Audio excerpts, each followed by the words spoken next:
buyer personas. We've probably heard that term before, but let's just have a closer look at what they are exactly and how they can benefit us as business owners and as marketers. So first, we just want to jump back a little bit and have a quick look at the traditional marketing mediums, i.e. print, radio, and television were the main three that we would use before the digital age.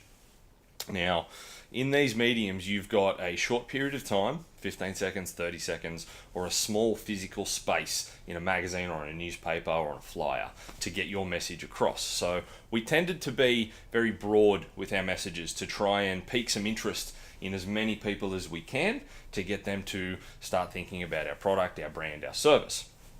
Now, because those mediums were thrown out there to thousands and thousands and thousands of people, and we had that short period of time, that's why we tend to be as broad as possible. It's like we've got a massive pool of people, let's just try and hook as many of them in as we can.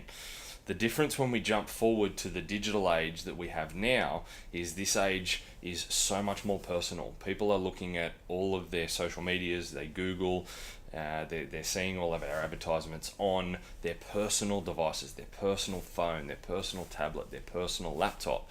They're not taking in this information in a big group of people. So with that, we want to be as tailored and as specific as we can with our messages and our content and our marketing. We want the person viewing what we're putting out there to feel like the message has been created and is directed right at them, not just a broad wishy-washy kind of a message. We want them to think, wow, these people are talking to me. This is why the digital age, when it's done correctly, has a much, much higher conversion rate and has much stronger cut-through rates than traditional marketing mediums. So to go back to buyer personas and how this all ties in, if you've never played around with buyer personas before or anything like that, what I want you to do is get a piece of paper and I want you to sit there and think about your ideal customer. That one person, what would they look like? What would your absolute perfect customer look like? Write down their age, a specific age, not a bracket, not 25 to 32 or anything like that. Write down a specific age. Write down their gender. What's their occupation? What do they love about their job? What do they hate about their job? What are their goals, career-wise and personal? How much money do they own? What are their interests? What movies do they like? What music do they listen to? What do they do on the weekends? What are their fears? You know, all this sort of stuff. Be as specific as you can be. Drill as deep down as you can. Jump on the blog that I've written because I've listed a few more examples and other things that you can put answers down to. So, as I said, be as specific as possible. I can't reiterate that enough, how important the specificity is when writing buyer personas these days. Now, I know you might think, well, hold on a minute, my product, service, business has nothing to do with what food someone likes or what music they're interested in, and that's fine, I understand that. Some things will be more specific to certain businesses than others, but to go back to it, the more information you can have, the better, the more effective this is going to be, because what this is going to do is this is going to create a person. It's going to humanize a person. I want you to give them a name. I want you to jump on Google and search portrait images. Look at all the information that you've written down. Find an image of a person that you physically looks like they fit what you've written. Print that out, stick it to this bit of paper, put that bit of paper up on the whiteboard, put it above your desk where you do most of your work. Then when you're creating your content, your advertisements, your blog posts, whatever it is, I want you to sit there and think, well, am I writing this for my perfect client, for that one client that I want more of?